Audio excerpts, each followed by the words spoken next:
Hey everybody, it's Chad from Sticks Blog. I'm Stick, and today I want to just kind of briefly talk about a new stove that I happened upon in the mail yesterday. I got home from work yesterday and I went and checked the mailbox, and when I opened the mailbox I found a box from John at Flat Cat Gear, and naturally I got super excited because I love getting stuff in the mail. And then when I opened it up I was even more excited because I realized that he sent me this stove here.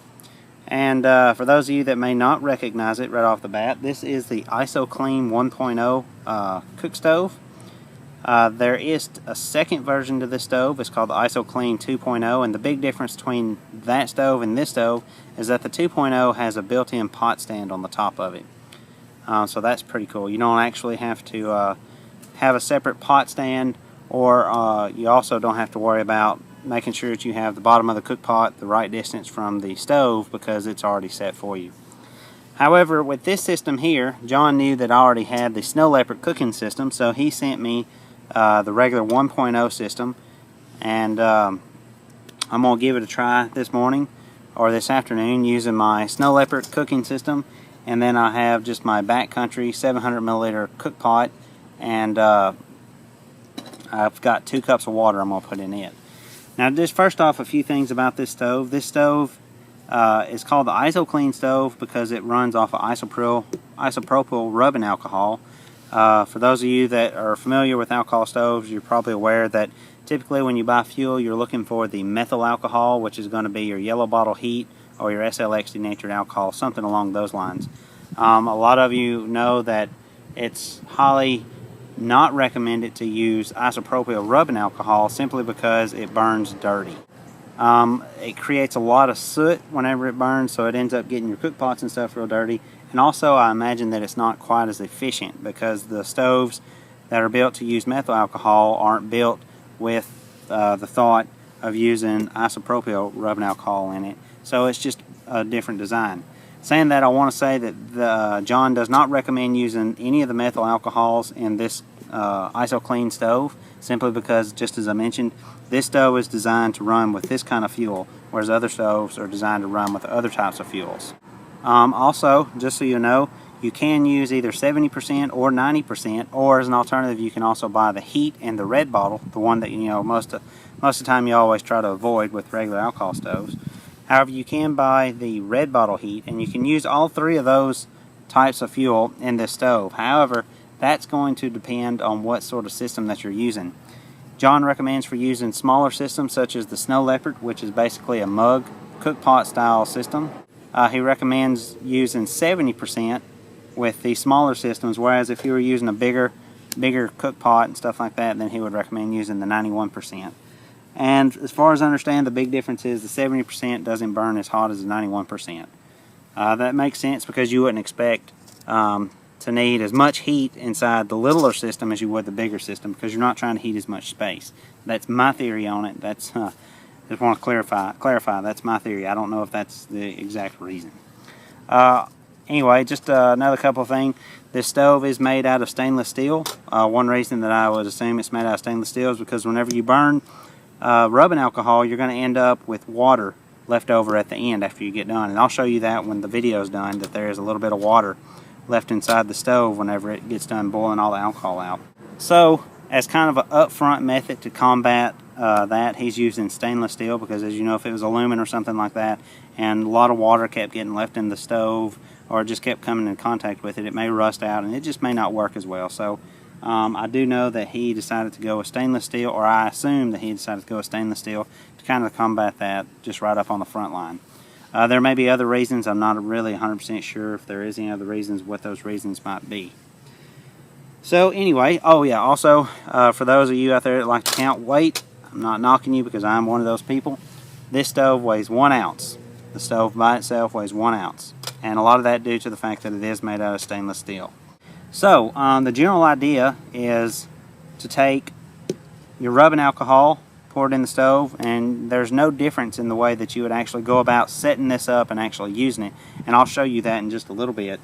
I will say that John, and the paperwork that came with it, John says that you can get 2 cups of water to boil off a 3/4 ounce of 70% rubbing alcohol. I will say that this is about my 5th boil in this since I've got it, because I've been playing with it kind of often. I believe that that's an accurate statement. However, one thing that I have realized is that it is a long boil time. I've been getting like 12 to almost 14-minute boil times on 2 cups of water.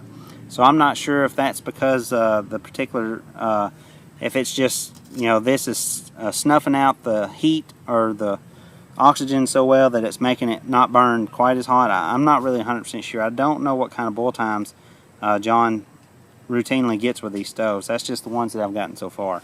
But anyway, what I'm going to go ahead and do is I'm going to go ahead and do it again outside here, and I've got my phone. I'll set up the timer on it and just kind of see what kind of boil test I get, or boil time I get with this. Now I do want to say that this isn't going to be 100% scientific. I'm going to eyeball the measurement with a measuring cup, and I have 16 ounces of water in this Nalgene bottle that I'll pour off in there, and I am going to time it. Right now, temperatures outside, I assume it's somewhere high 80s, maybe 90 degrees outside, and there's an occasional wind. The water came straight out of my tap, so it's whatever that temperature is. I can't tell you. I don't have anything to measure that. But anyway, like I said, he did say that it will work off of 3/4 of an ounce. However, for this, I'm going to use an ounce just to make sure it doesn't run out. So,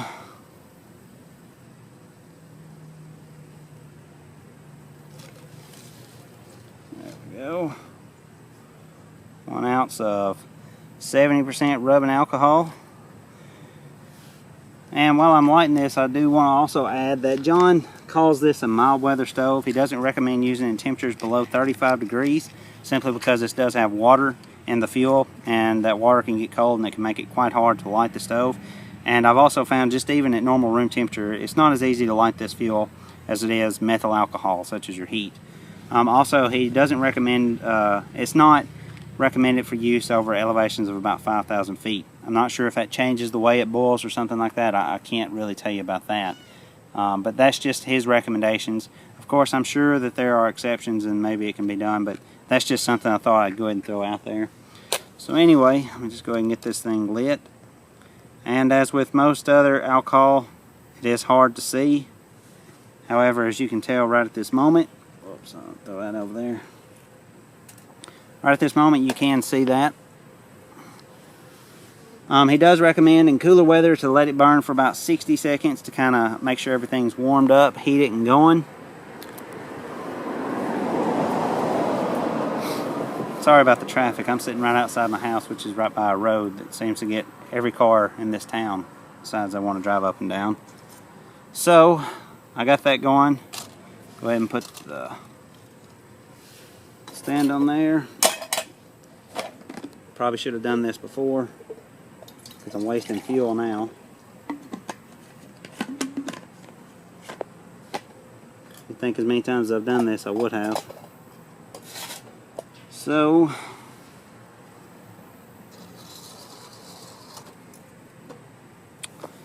and there it is. And I'll go ahead and hit start. See that? And I will say that before I set this down, I did see some black soot coming off the flames. However, that's because the flames is actually burning yellow. Whenever I've noticed on the inside the house where I can kind of see things a little bit better now here in the light. As soon as I set this cook pot down on top of it, it kind of smothers the flame just a little bit, and that flame actually turns blue instead of yellow. Some advantages of using isopropyl alcohol over other alcohol is that first off, it's more readily available. You can find this stuff pretty much anywhere you go. Just rubbing alcohol, that's super easy to find, and also it's super cheap. I paid less than $2 for 32 ounces of 70% rubbing alcohol, and if I used 1 ounce per burn or boil, then that's going to give me 32 boils for less than $2, so you can't really beat that. Another thing that I think a lot of people would prefer using this over some of the methyl alcohol and stuff like that is the fact that burning rubbing alcohol is not as toxic as burning methyl alcohol. There's more toxicities in burning the methyl alcohol than there is the rubbing alcohol, so it's just a little bit better, I guess, if you're going to have to be around it. So anyway, I'm going to let this burn, and I'll come back in a little while and kind of check on it and see how things go. Like I said, right now we're at almost 2 minutes, And as I said, with my other boil times, I've been getting like 12 to 14 minute boils. That was inside and control conditions, so I'll just come back and check on this at about 12 minutes and see how it goes then. So we'll get back to you then. Okay guys, see 11 minutes 49-50 seconds, so almost 12 minutes. Let me just check. And it is not boiling. Looks like it probably won't be too long. Kind of give you an idea of what it looks like, although every time I take this lid off, not really doing a whole lot. Every time I take the lid off, of course, it's going to make it take longer. So that's at 12 minutes 23 seconds, and I'll shut this off and then I'll come back whenever it's boiling. Okay, you can see it's just over 14 minutes and we are at a boil.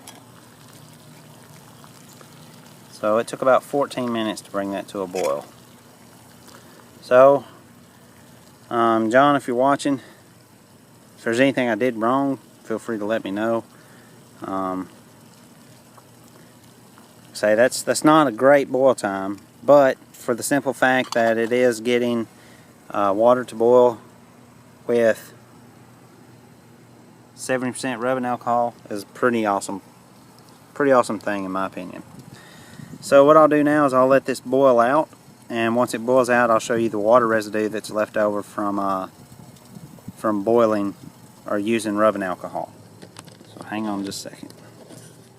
Okay, you can see it's 16 minutes and 12 seconds, and it's still boiling good. So what I'm going to go ahead and do is I'm just going to go ahead and take this off.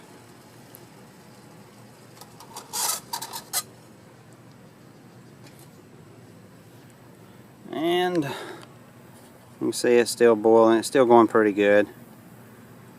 So I'll just let this burn out. I'm looking down in there though, and it looks like it's starting to burn up pretty good. And I don't know if you can see it. Probably not. There is a little bit of black soot coming off of that now. But of course that's because I'm not controlling the flame. And let's see here. You can see, I don't know if you can see that, but there is some residue, looks like, on the bottom of the cook pot there.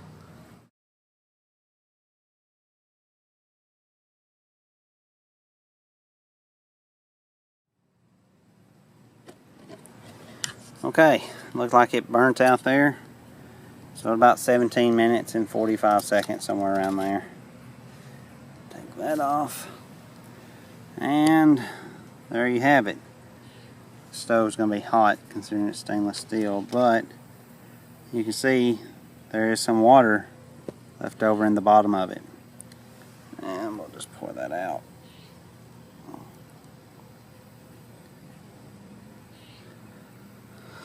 So there you have it. The IsoClean 1.0 stove. Let's see if it's pretty neat little stove.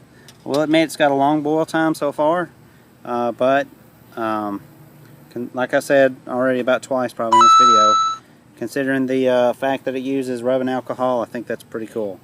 So anyway, if you have any comments, questions, feel free to post them below. I'll do my best to get back to you, answer those questions, or reply to the comments. As well, if you have anything that I probably couldn't answer, or I may not be able to answer, feel free to contact John at Flat Cat Gear, and he'd be more than happy to answer any of your questions. And I appreciate you for watching. Till next time, see ya.